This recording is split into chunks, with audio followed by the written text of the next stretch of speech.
Meus irmãos, recebam todos a graça e a paz. Amém? Amém. Pode se acomodar aí, se assente. Que alegria. Que alegria. É uma alegria imensa poder estar aqui esta noite e poder, junto com cada um de vocês, adorar aquele que vive e reina para todo sempre. O reino de Deus é o único reino que nunca vai ter fim. Eu estou muito feliz de ter essa tão honrosa e perfeita oportunidade de falar da palavra de Deus desse altar, conhecendo essa casa maravilhosa, conhecendo esse povo lindo. Que Deus abençoe a cada um de vocês. Eu quero ser muito grato a Deus pela vida dos anjos dessa igreja, pela vida do bispo Hildegrim. Acertei? Oh, glória! Louvar a Deus pela vida do bispo Hildegrim, sua digníssima esposa, bispa Rosiane, que são os líderes dessa casa. Muito obrigado pela oportunidade, pela confiança. Que a boa mão de Deus continue prosperando a liderança de vocês, em nome de Jesus. Amém, irmãos? Assentado como estamos, você que trouxe a sua Bíblia, você que tem uma forma de ler a palavra de Deus, eu quero ler um texto em Atos dos Apóstolos, capítulo 9. Livro de Atos dos Apóstolos, capítulo de número 9. Quero registrar aqui o abraço da minha família para toda a igreja. Minha esposa Rebeca, minha filha Esther, não puderam vir comigo, embora estão numa maratona comigo. Essa semana foi bem agitada. Eu até estou um pouco cansado. E eu achei por bem poupar a minha esposa e a minha filha para ficar em casa descansando, aproveitar bem o domingo, porque nessa próxima semana a gente já continua a nossa maratona. Mas sinta-se abraçado pela minha família, em nome de Jesus. Amém. Eu estou bem cansado, a voz está cansada. Quando tem vigília, a gente prega. Passaram para eu pregar nessa última vigília, de ontem para hoje, era por volta de 3h40 da manhã. E o pregador, quando pega o microfone, é difícil soltar, não é? Aí eu preguei até 4h30 da manhã também. Então eu estou bem cansado, mas o Espírito está pronto. Deus tem uma palavra ao nosso coração, amém? Capítulo 9, versículo 1. Está escrito assim: E Saulo, respirando ainda ameaças e mortes contra os discípulos do Senhor, dirigiu-se ao sumo sacerdote e pediu-lhe cartas para Damasco, para as sinagogas, a fim de que se encontrasse alguns daquele caminho, quer homens, quer mulheres, os conduzisse presos a Jerusalém. E indo no caminho, aconteceu que, chegando perto de Damasco, subitamente o cercou um resplendor de luz do céu. E caindo em terra, ouviu uma voz que lhe dizia: Saulo, Saulo, por que me persegues? E ele disse: Quem és, Senhor? E disse o Senhor: Eu sou Jesus, a quem tu persegues. Duro é para ti recalcitrar contra os aguilhões. E ele, tremendo e atônito, disse: Senhor, que queres que faça? E disse-lhe o Senhor: Levanta-te e entra na cidade, e lá te será dito o que te convém fazer. E os homens que iam com ele, versículo 7, e os homens que iam com ele pararam espantados, ouvindo a voz, mas não vendo ninguém. Ouvindo a voz, mas não vendo ninguém. E Saulo levantou-se da terra. e abrindo os olhos não via ninguém. E guiando-o pela mão, o conduziram a Damasco. E esteve 3 dias sem ver, e não comeu nem bebeu. Havia em Damasco um certo discípulo chamado Ananias. E disse-lhe o Senhor em visão: Ananias. E ele respondeu: Eis-me aqui, Senhor. E disse-lhe o Senhor: Levanta-te e vai à rua chamada direita e pergunta em casa de Judas por um homem de Tarso chamado Saulo, pois eis que ele está orando. E numa visão ele viu que entrava um homem chamado Ananias, e punha sobre ele a mão para que tornasse a ver. E respondeu Ananias: Senhor, há muito ouvi acerca deste homem, quantos males tem feito aos teus santos em Jerusalém. E aqui tem poder dos principais sacerdotes para prender a todos os que invocam teu nome. Disse-lhe, porém, o Senhor: Vai, porque este é para mim um vaso escolhido, para levar o meu nome diante dos gentios e dos reis e dos filhos de Israel. E eu lhe mostrarei quanto deve padecer pelo meu nome. E Ananias foi e entrou na casa, e impondo-lhe as mãos, disse: Irmão Saulo, o Senhor Jesus, que te apareceu no caminho por onde vinhas, me enviou para que tornes a ver e seja cheio do Espírito Santo. Amém. Me presentei com a sua atenção por alguns minutos. Eu desejo muito a sua atenção, dependo da sua atenção. Eu prometo que eu não vou ser cansativo, mas eu só quero compartilhar alguns pensamentos que Deus me fez pensar lendo esse texto aqui, e para que todos tenham o máximo de aproveitamento dessa palavra, é necessário a totalidade da nossa atenção. Cadê o irmão, o vaso de Deus que estava tocando ali? Você me ajuda a pregar? Isso. Estava escondido aí, né? Glória a Deus. Deixa Deus te usar aqui. Olha para mim. Nós estamos falando exatamente do momento da conversão, do encontro que o apóstolo Paulo teve com Cristo. Falar do apóstolo Paulo é falar de alguém de uma suma importância para o crescimento, para o estabelecimento da voz profética que Cristo havia plantado na terra. Falar do apóstolo Paulo é falar de alguém que desbrava pelo reino. Falar do apóstolo Paulo é falar de alguém que aonde pisa, planta uma igreja. O apóstolo Paulo, ele é um gigante de Deus na terra. Para você ter noção da importância do apóstolo Paulo, basta folhearmos os 27 livros que compõem o Novo Testamento. Se nós folhearmos os 27 livros do Novo Testamento, a gente vai perceber que 13 livros é Paulo quem escreve. Praticamente a metade do Novo Testamento é Paulo quem compila. É Paulo quem escreve. O apóstolo Paulo, uma certa feita, com muita autoridade, com muita ousadia, bateu a mão no peito e disse: sede os meus imitadores, como eu também sou de Cristo. O apóstolo Paulo ensinando as dissensões na ceia, o apóstolo Paulo, ele vai dizer assim: o que eu recebi do Senhor é o que também vos ensinei. Perceba que o apóstolo Paulo está dizendo: o que eu ensino para vocês, eu não aprendi com Pedro, eu não aprendi com Barnabé. O que eu ensino para vocês, eu recebi direto do Senhor. O apóstolo Paulo é alguém que tem uma conexão muito forte, muito sólida e muito próxima com os céus. E o apóstolo Paulo surge a primeira vez nas páginas da Bíblia Sagrada, ainda no capítulo de número 7, quando Estevão, o primeiro mártir, prega cheio do Espírito Santo e é apedrejado até a morte. Você sabe da história.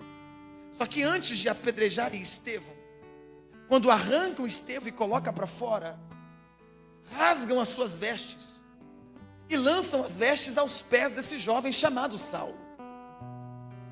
Há quem diga que já era indício do chamado de Cristo para com a vida de Saulo. Mas Saulo não tinha espiritualidade para entender este sinal. No capítulo de número 8, o texto diz que Saulo vai se conscientizar na morte de Estevão e vai iniciar uma densa perseguição contra todos que clamavam pela voz profética que Cristo havia feito. No capítulo de número 9, o escritor Lucas escreve alguns detalhes para nós. E Saulo, respirando ainda ameaças e mortes contra os discípulos do Senhor, Lucas ele é muito categórico em escrever assim: e Saulo, respirando ainda ameaças. Se você parar de respirar agora, o que acontece com você? Você morre. O que Lucas está registrando no livro de Atos, trazendo de informação para nós, é que Saulo respira ameaça e morte contra os discípulos do Senhor. Saulo tem por propósito de vida perseguir os cristãos. Porque para Saulo, se parar de perseguir os cristãos, acabou a sua vida. Ele tem por vida perseguir os cristãos. Nessa ocasião, ele vai até o sumo sacerdote em Jerusalém, apanha cartas para as sinagogas de Damasco, a fim de que, se encontrasse alguém daquela seita, daquele caminho, ele tivesse a autoridade dos sacerdotes para conduzi-los presos a Jerusalém. Pasme que as cartas foram assinadas. Posso pregar? Vou começar, tá?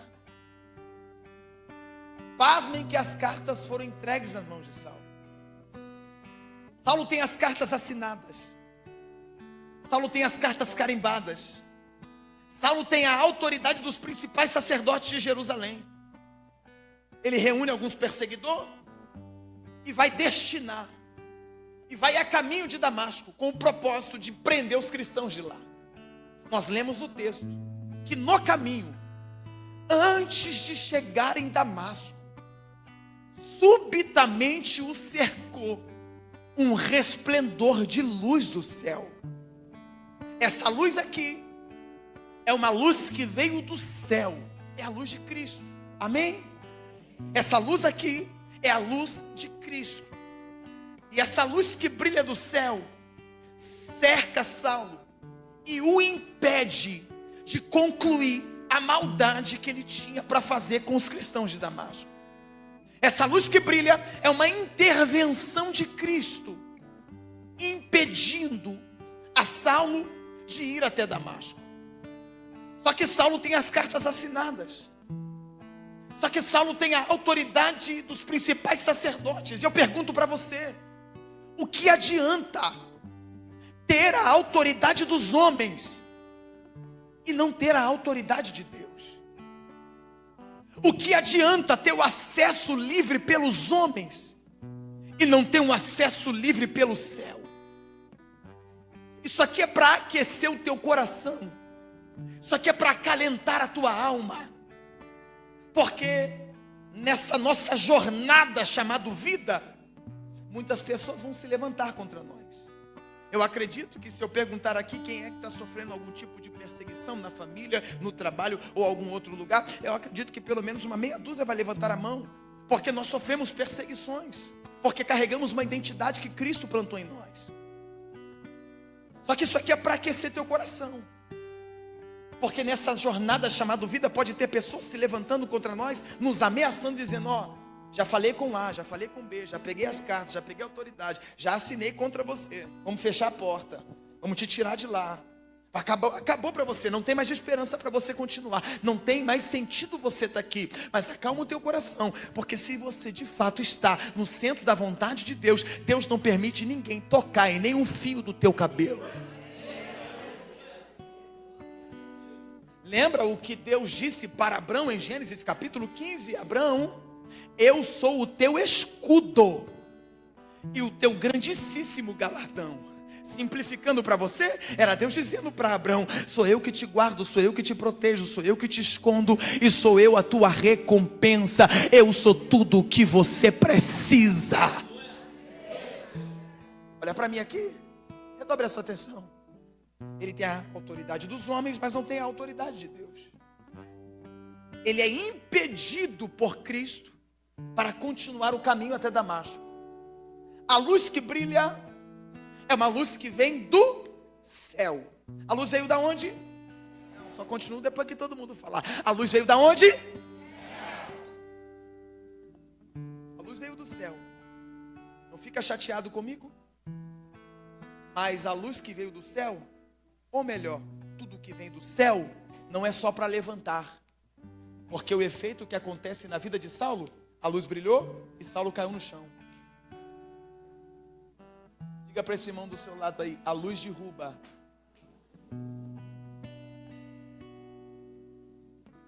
A luz derruba o pregador. A luz derruba tudo aquilo que precisa ser derrubado da nossa vida. Olha para cá, ponta do meu nariz aqui. Você quer viver uma nova história? Você de fato acredita nessa nova estação? Você de fato crê no Salmo 1, bem-aventurado o varão que não anda segundo o conselho dos simples, pois será como a árvore plantada junto ao ribeiro que dará o seu fruto na estação certa. Você crê que é o tempo? Você crê que é a estação?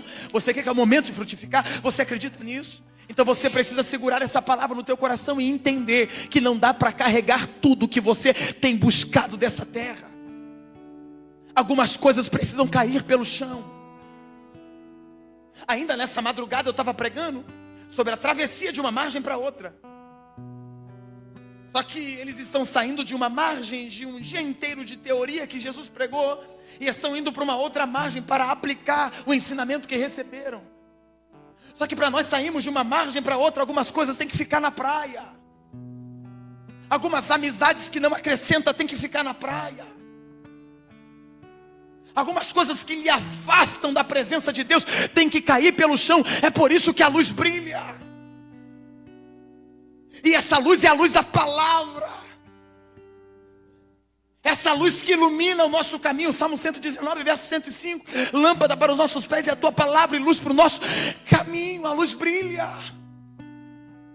E a luz que brilha nos faz deixar algumas coisas cair pelo chão. Eu fico perguntando, por que é que tem pessoas que sabem muito da palavra, mas a vida não muda? Que até se aproximam da luz, mas vivem uma vida de mesmice, não rompe, não tem experiências com Deus. Olha para cá. Eu conheço pessoas que sabem dos 66 livros da Bíblia, 1189 capítulos, 31.105 versículos, conhece Cabala, Midrash, Torá, conhece o Bar Mitzvah, os 613 preceitos judeus, conhece muita coisa, mas a vida não muda, não é transformado. O evangelista João, ele tem um texto lindo no seu evangelho, você conhece, e conhecereis a verdade, e a verdade vos... E por que é que tem muita gente que estuda tanto e não é liberto? É o primeiro a fazer contenda. É o primeiro a falar mal do pastor. É o primeiro a criticar A, B, C. Olha para mim. Eu estava lendo a Bíblia e eu fiquei perguntando, Senhor, por que é que tem muita gente boa que sabe muito, mas não vive uma nova vida? Não vive uma nova história, não vive um novo tempo. Aí Deus me fez atentar o detalhe que João escreve: e conhecereis a verdade, e a verdade vos libertará. Existem alguns irmãos que brincam comigo, que falam que eu pareço com Barack Obama. Será que é? É verdade, né? Outros falam que eu pareço com o pastor Rodrigo Silva, o arqueólogo lá. Agora, se você rir, eu vou ficar bravo. Uns falam que eu pareço com Todo Mundo Odeia o Cris. Alguém aqui sabe quem é Barack Obama? Sabe quem é pastor Rodrigo Silva? Eu também sei quem é Barack Obama, mas eu não posso dizer que eu conheço Barack Obama. Eu sei quem ele é, mas não conheço. Bispa Rosiane, eu sabia quem era. e passei a conhecê-la desde o dia que eu me aproximei da senhora. Segurei na sua mão, lhe dei um abraço. Ali eu passei a conhecê-la. É isso que João está declarando aqui. E conhecereis. Não dá para conhecer de longe. Posso? Tem muita gente que sabe da verdade, mas não conhece, porque para conhecer tem que andar na palavra, viver a palavra, pregar a palavra, tem que ter relação. Você me ajuda? Não vai te constranger? Eu estou começando a pregar agora. Pega na mão desse irmão aí rapidinho, e se não for te constranger, dá um sorrisão do biscoito traquinas para esse crente. Tem que ser do biscoito traquinas. Dá um sorrisão para ele, sorriso Colgate, e diga para ele: tenha relacionamento para viver uma nova história. Alguém aqui está recebendo essa palavra?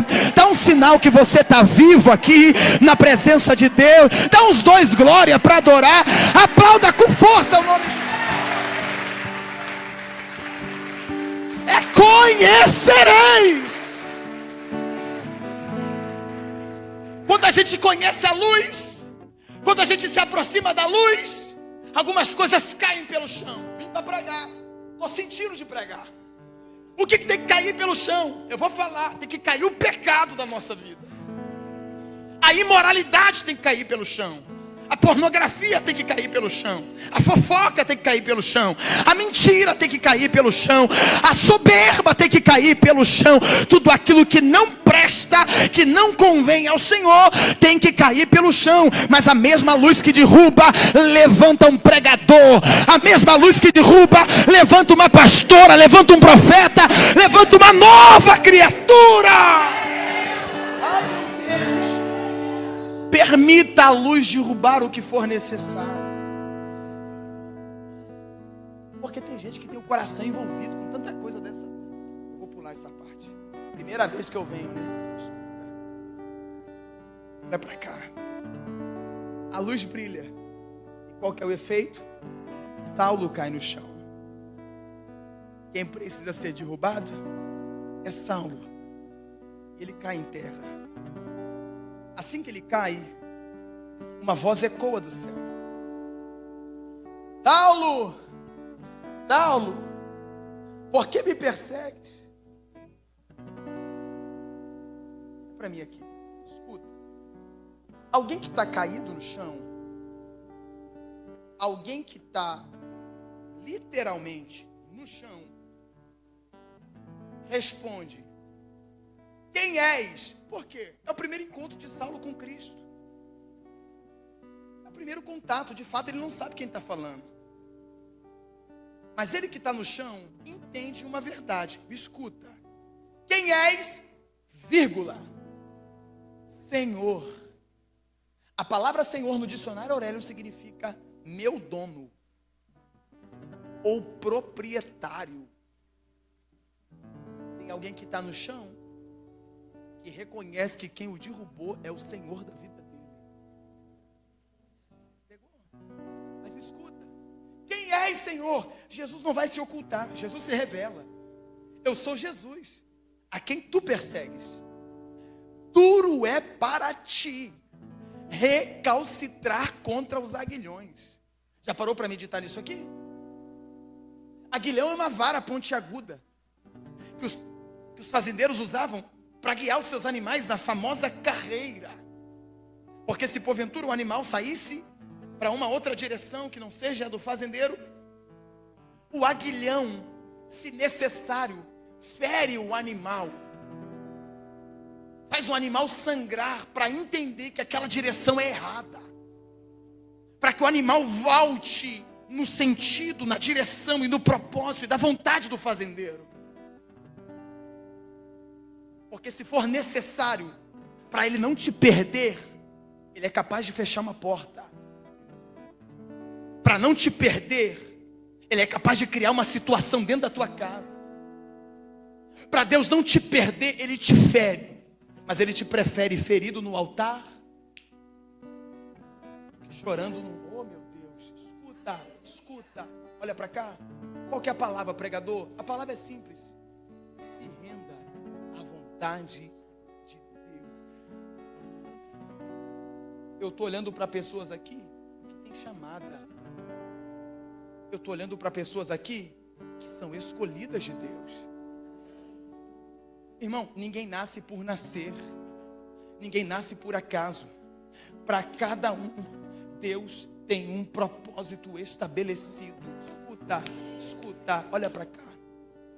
Deus não escreve como o homem escreve. Deus escreve completamente diferente do que o homem. Se você for canhoto, se você for destro, e eu lhe der um papel e uma caneta na tua mão, e falar um texto para você escrever, você vai escrever como todo mundo escreve. Eu sou canhoto, alguém aqui pode ser destro. Se nós formos escrever um texto ou uma frase, nós vamos escrever do mesmo jeito que todo mundo escreve, da esquerda para a direita, sendo canhoto ou destro. Só que Deus não escreve como um homem escreve. Deus não escreve da esquerda para a direita. Deus escreve da direita para a esquerda. Se você pegar isso aqui,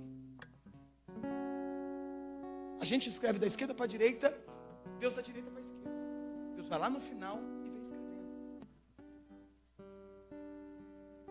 Aí de repente Deus chega na posição que a gente está. Aí quando Deus chega na posição que a gente está, a gente dá um pulo. Uou! Deus começou a trabalhar por mim. Só que Deus não começou, Ele já terminou. Diga para quem está perto de você: Deus não começa nada sem antes já ter terminado. Só acredita no propósito que Ele estabeleceu.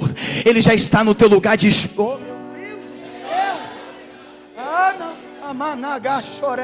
Eu senti um arrepio na espinha aqui, porque o Espírito de Deus me trouxe para ser profeta nessa casa. Ele dizer: se renda ao teu chamado, se renda à vontade de Deus, se entregue ao que Deus tem lhe chamado. Acabou o seu tempo e começou o tempo de Deus na tua vida. Se renda à vontade. Porque quando a gente se rende à vontade de Deus, é Ele quem nos calça, é Ele quem nos veste, é Ele que abençoa a nossa despensa, é Ele que cuida de nós nos mínimos detalhes. Mas se renda. Chega um tempo na nossa vida cristã, chega um tempo na nossa vida familiar, chega um tempo na nossa vida profissional, chega um tempo em todas as esferas da nossa vida que a gente precisa radicalizar as coisas. Chega um tempo na nossa vida ministerial, na nossa chamada, que a gente tem que deixar as coisas mais sérias e tomar algumas decisões importantes. Eu estava lendo a Bíblia esses dias, eu me encontrei com o texto do profeta Ezequiel. Eu gosto um pouquinho de Ezequiel, porque Ezequiel é um profeta meio mais para lá do que para cá, muita visão. Esse alguém louco é o profeta Ezequiel, que vê muita coisa.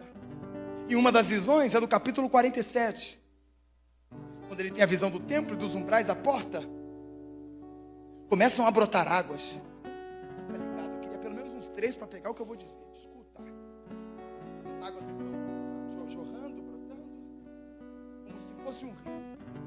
Ezequiel olha para aquela situação e vê que as águas estão no tornozelo. Ezequiel olha para aquelas águas e me dá a entender que Ezequiel tem medo de água. Porque Ezequiel fica paralisado vendo as águas. Aí o varão do cordel de medir, escuta, teofania, é o próprio Deus. O varão do cordel de medir pega na mão de Ezequiel e diz: eu vou te atravessar para o outro lado. Ezequiel conta para nós: e ele me fez passar. Só que o varão do cordel de medir vai fazer a segunda medida. Repita comigo: segunda medida. As águas que estavam no tornozelo subiram para o joelho. Ezequiel entra em desespero. As águas estão subindo. Só que Ezequiel conta para nós: mas ele veio e me fez passar. Só que quem manda não é Ezequiel, é o varão do cordel de medir. Ele vai fazer a terceira medida. Diga comigo: terceira medida. As águas que estavam no joelho subiram para a cintura. Pense Ezequiel arrancando o cabelo da cabeça. As águas estão subindo. Calma, Ezequiel, eu estou aqui. E ele me fez passar. Só que agora as coisas ficam mais sérias. Porque o varão vai fazer a quarta medida. Diga comigo, quarta medida. As águas que estavam na cintura, Ezequiel conta para nós. Agora, as águas subiram tanto que não dá mais para atravessar andando. Só se for a nado. Peraí. Na primeira medida, o varão pega na mão de Ezequiel e diz: eu te ajudo, sou teu Deus, te escolhi, tu é meu. Na segunda medida, o varão pega na mão de Ezequiel: eu cuido de você, eu te sustento, eu lhe abençoo, eu abro porta, eu lhe faço atravessar. Na terceira medida, não temas, eu derrubo o gigante, eu estou contigo, eu te faço atravessar. Só que na quarta medida, parece que eu vejo Ezequiel já mimado. O varão veio na primeira, veio na segunda, veio na terceira. Daqui a pouco ele vem, pega na minha mão e me atravessa. Porque a gente se acostuma e a gente fica mimado com aquilo que Deus vai fazendo na nossa vida, sem a gente ter nenhum tipo de esforço. Só que na quarta medida, o varão não vem. Porque a quarta medida, a decisão já não é mais do varão, a decisão é de Ezequiel. E aí Ezequiel vai ficar na margem ou vai mergulhar? A decisão é sua. Olha para a ponta do meu nariz aqui. Não corre agora não, fica sentado aí aonde você está. Mas você precisa tomar uma decisão de mergulhar, de se encharcar por completo na presença do Senhor. O pior fracasso é ter sucesso fora da vontade de Deus. Oh glória, eu vou repetir isso aqui porque eu senti Deus nessa palavra. O pior fracasso é ter sucesso fora da vontade de Deus. Se Deus está te chamando para mergulhar, mergulha que Ele cuida de tudo para você. Mergulha que Ele se responsabiliza. Mergulha que Ele garante a tua chegada. Tudo que esse crente diga: mergulha, se renda, tome decisões. Eu vou terminar, tá bom? Olha para cá. Ele se rende. E a palavra de Saulo é: que queres que faça? Oh meu Deus. Entra na cidade, lá te será dito que te convém fazer. Escuta. Versículo de número 7. Dá para colocar aqui o versículo 7? Atos capítulo 9, versículo 7.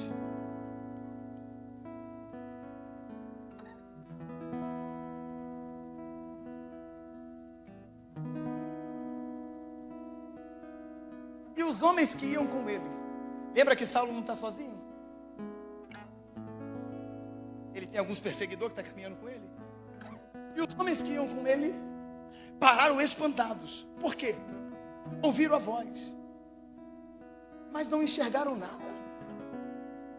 Ouviram a voz, mas não viram ninguém. Não viram ninguém. Versículo 8. E Saulo levantou-se da terra. Peraí, gente. Por que a galera que estava com ele não ajudou ele a se levantar? Saulo tem que se levantar sozinho. E Saulo levantou-se da terra. Por que ninguém ajuda? Versículo 7. Simplesmente pelo fato de terem ouvido a voz? Fica bravo não, tá? Mas é um problema quando você anda com pessoas que não conseguem ver o que Deus te mostra. Quando você anda com gente que não consegue ver o que Deus está te mostrando, nunca vai ter mão estendida para te levantar.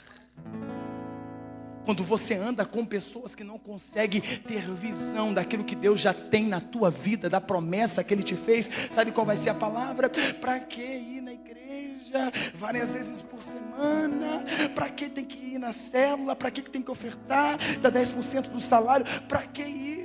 isso é desperdício, não vale a pena para você, tem que subir monte, tem que ir para vigília, tem que fazer jejum, para que isso? Larga a mão, é desperdício, é porque não conseguem ver o que Deus tem na tua vida. Mas quando você anda com crente de visão, com pessoas que conseguem entender o chamado e o propósito de Deus na tua vida, vai pegar na tua mão e vai dizer: vou subir um monte com você, nós vamos para a vigília junto, conta com as minhas orações, conta com a minha oferta, não fica bravo não, por favor, mas está na hora de você tirar pessoas cegas espiritualmente do teu caminho e você trazer para perto crente de visão que vai agregar na tua chamada.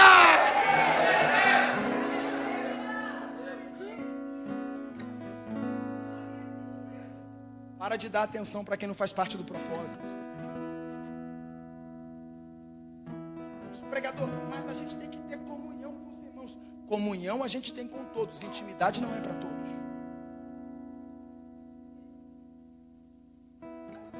Lembra de Ana e Penina?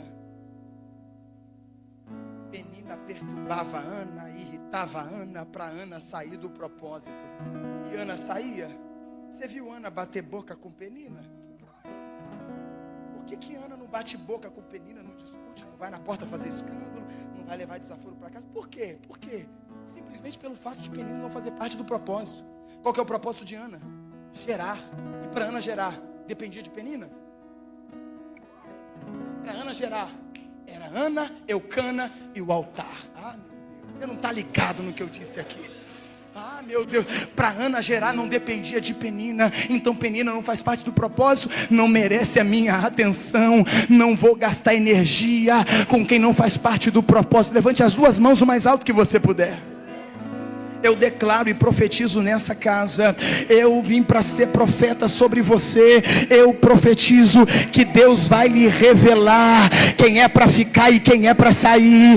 Eu profetizo que Deus vai te revelar quem é falso e quem é verdadeiro. Deus não lhe deixará confundido. Deus não lhe deixará enganado.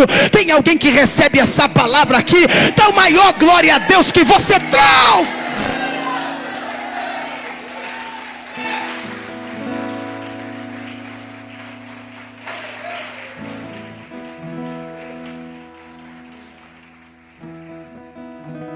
Eu sou um jovem pastor de 33 anos de idade. Eu vim para a igreja com 16. Uma igreja muito bem abastada, onde me deu muitas oportunidades para estudar. E eu sempre fui muito ativo no quesito ministério, chamada, obra de Deus. Amo o altar, amo vidas. Tenho plena convicção e certeza do que Deus tem na minha vida. Porque se você não tiver convicção, vai ser difícil para você. Você precisa ter convicção de quem você é em Deus. Olha para mim, escuta. Eu sempre tive dificuldades em relacionamento. Não de namorado, de casamento, não. Casei com 21. Esse ano eu fiz 12 anos de casado. Glória a Deus. Olha para cá. Já estou engatinhando, né, pastor? Tá bom. Glória a Deus. Já é o começo. O começo parece pequeno, mas eu fico. Mas olha para cá. É, porque diz que quantos anos vai passando, vai ficando melhor, né? Olha, cadê os solteiros aqui? Vai orando, tá? Uma hora o céu se abre, Deus te abençoe. Mas olha, amém. Ó, os irmãos pegaram. Escuta aqui. Eu sempre tive dificuldade nos meus relacionamentos de amizade. Muitas pessoas se aproximavam de mim não porque eu era, mas por aquilo que Deus estava fazendo na minha vida.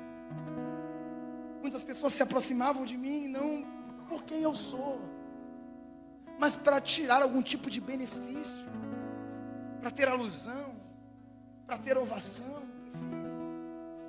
E um dia eu estava tão frustrado, que eu fui para o quarto orar e falei: Senhor, não quero mais saber de ninguém não. Vão me chamar de soberbo, vão me chamar de nariz em pé, mas não vou ficar dando atenção para ninguém. Não quero mais amizade nenhuma, é eu, minha família, e pronto, a gente vai fazer o que o Senhor tem. Aí o céu abriu, o Espírito me abraça, aquela presença que nos deixa tão constrangidos, e começou a palestrar comigo, dizendo: meu filho, é que você não sabe orar. Você ora e não recebe porque ora mal. Eu disse: como que eu tenho que orar? Como que eu tenho que pedir? Peça amigos que são meus amigos. Olha para cá. Você crê no que eu estou pregando? Deus está mexendo no teu ciclo de amizade. Chega de gente que veio para subtrair. Chega de gente que veio para manchar. Oh, meu Deus. Chega de gente que veio só para ser pedra de tropeço. Mas Deus está trazendo pessoas que vai multiplicar o que Deus tem na tua vida. Amigos de Deus estão chegando para você. Pessoas de Deus estão chegando para você. Olha como é que Deus está falando. O bom samaritano está vindo aí. E tem azeite, tem vinho para compartilhar com você. Vamos fechar? Termino agora. Escuta isso aqui. Escuta. Não tem mão estendida para levantar. Ele tem que se levantar sozinho. E qual que é a palavra? Entra na cidade, lá te será dito que te convém fazer. Ele entra na cidade. Em contrapartida, Jesus visita um discípulo por nome de Ananias.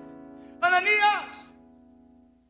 Vai à rua chamada direita, entra na casa de Judas e procura lá um homem de Tarso chamado Saulo. Ele vai estar orando. E numa visão ele viu que você entrava lá, Ananias. Não, irmão, eu não sei se você... Olha para cá. Quem me ouve, diga amém. Não, diz mais alto amém. Olha para mim. Ananias, vai à rua chamada direita, entra na casa de Judas e procura lá um homem de Tarso chamado Saulo, que ele está orando. E numa visão ele viu que você entrava lá. Gostei do teu glória a Deus. Como é que é seu nome? Cadê você que deu glória a Deus? Foi lá no fundo? Rapaz, eu pensei que tinha sido você, hein? Como é que é seu nome? Edilon. Edilon, você pegou esse texto? Você conseguiu notar? O texto diz que quando Saulo cai no chão, ele fica cego. Só que agora Jesus está dizendo para Ananias, vai lá, ele está orando, porque está tendo visão que você está entrando lá. Mas Saulo não está cego. Está cego para as coisas dessa terra. E quando a gente tira os olhos das coisas dessa terra, a gente tem visão de Deus. Olha para a ponta do meu nariz aqui.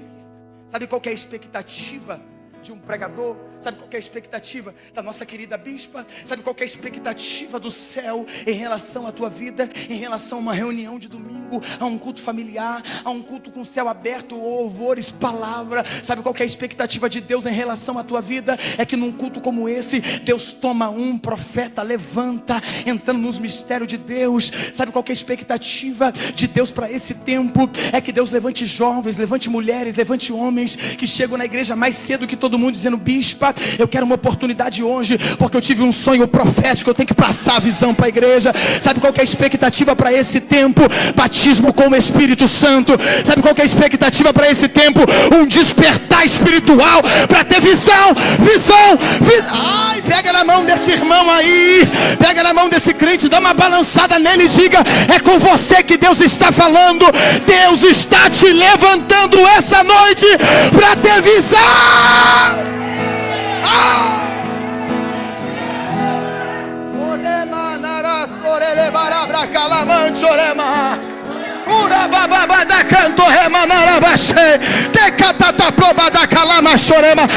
Tem alguém que já é batizado no Espírito Santo aqui? Alguém ficou de pé lá atrás? Meu Deus, meu Deus.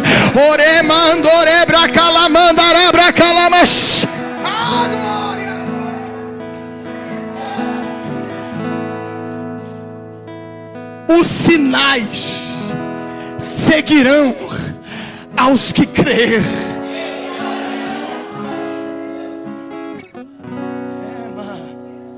Como é que é seu nome? Paulo. Tem nome do Paulo aí que eu estou pregando, né? Paulo, essa é a sua esposa? Sua namorada? E o bebê? Tá.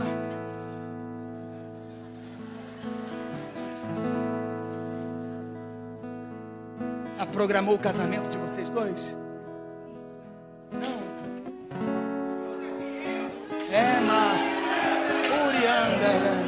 Pega na mão dela, coloca o bebê para lá. Amando-se alabra calamacheia. Eneriosi andoremai. Você anda de carro, você dirige.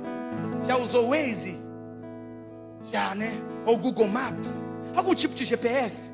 Sabe o que Deus manda dizer para você, Paulo? O GPS está na mão de Deus. Eu estou olhando para você e parece que eu estou ouvindo o GPS gritando, recalculando, porque você tentou fugir muito daquilo que Deus tem na tua vida. E toda vez que você tentava fugir, Deus apertava o GPS e recalculava a rota. E nesse recalcular da rota, Deus te dava livramento. Deus guardava teu coração. Deus guardava a tua vida. Deus colocou uma mulher do teu lado. Deus colocou uma mulher do teu lado para ser coluna na tua vida. Você não tem noção daquilo que Deus já preparou para você. Grande é a obra de Deus na tua vida. Ouça a voz de Deus, obedeça a voz de Deus, porque através de ti Deus vai abençoar muita. Recebe em nome de Deus. Vou terminar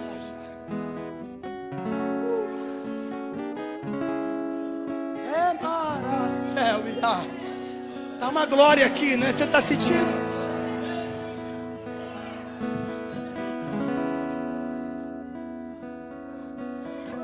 Saulo tem visão. Saulo consegue enxergar numa gama espiritual que Ananias entra lá. Só que agora Ananias vai contestar dizendo: Senhor, muito ouvi acerca deste homem. Quantos males tem feito aos teus santos em Jerusalém? Eu acho que o senhor errou o endereço. Jesus não vai dar nem espaço para Ananias continuar com seu argumento. Jesus vai dizer: vai, porque este é para mim um vaso escolhido. Eu não trabalho com aquilo que falaram dele. Eu trabalho com aquilo que eu faço na vida dele.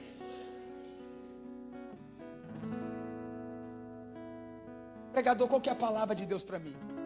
Está preparado para Deus promover encontros da sua adolescência? Está preparado para Deus promover encontros da sua juventude? Você era bravão, dava soco, tapa na cara, vassourada, lembra? Só que Jesus te abraçou com a maravilhosa graça. Fez uma obra linda na tua vida, te colocou numa casa segura, te deu paz espirituais. Está preparado para Deus promover encontros, para pessoas olharem para você e dizer: nossa, quem te viu, quem te vê.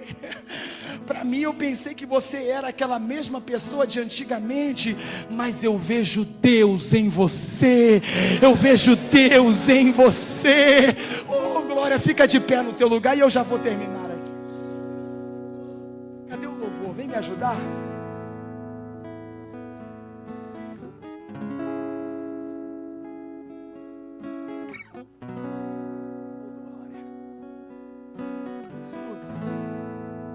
Escuta isso aqui. Escuta, olha para mim.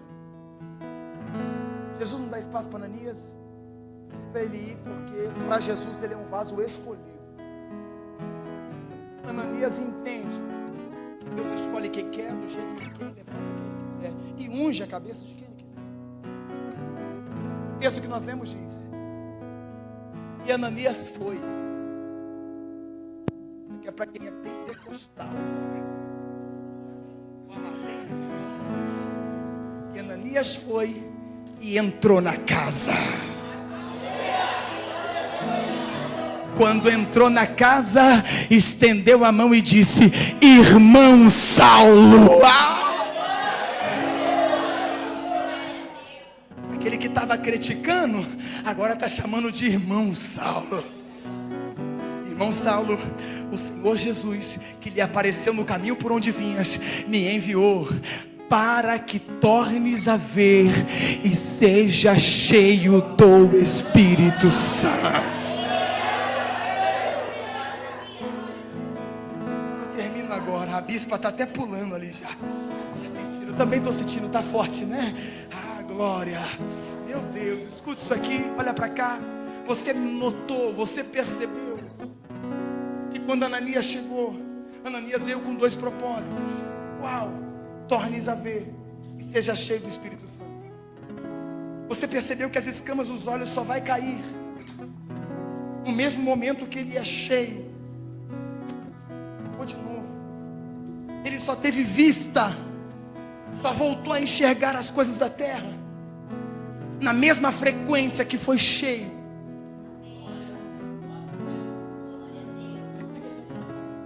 Gabriel, agora a gente consegue entender por que muita gente tinha tudo para dar certo na faculdade e não conseguiu, teve que trancar. Agora a gente entende por que aquele jovem estudou tanto para o vestibular, passou meses, pagou cursinho, tinha tudo decorado, fez a prova e disse: eu passei, tenho certeza, e quando viu o resultado, foi reprovado. Agora a gente entende por que aquele relacionamento, aquele namoro não deu certo. Você se dava muito bem com a sua sogra, você se dava muito bem com o seu sogro, era unido, ia para o cinema, ia para a praça, era coisa maravilhosa, só que não deu certo, aconteceu alguma coisa e o relacionamento se quebrou. Agora você entende por que a causa da justiça ainda não saiu.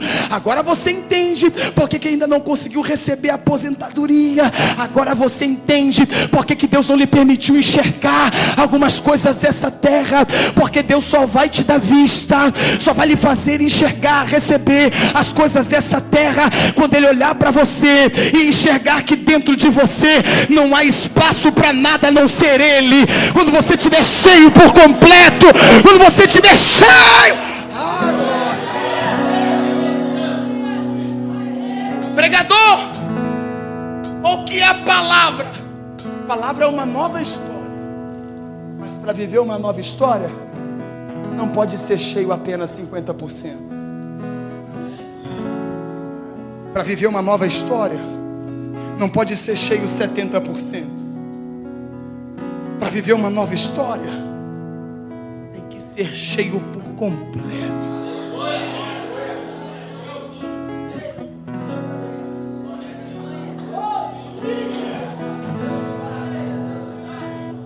Já tem alguns vasos recebendo de Deus aqui.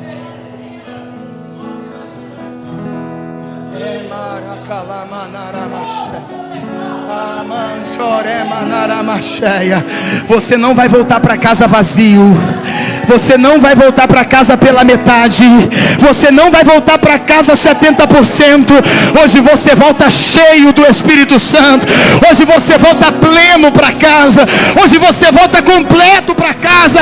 Hoje você volta batizado no Espírito Santo.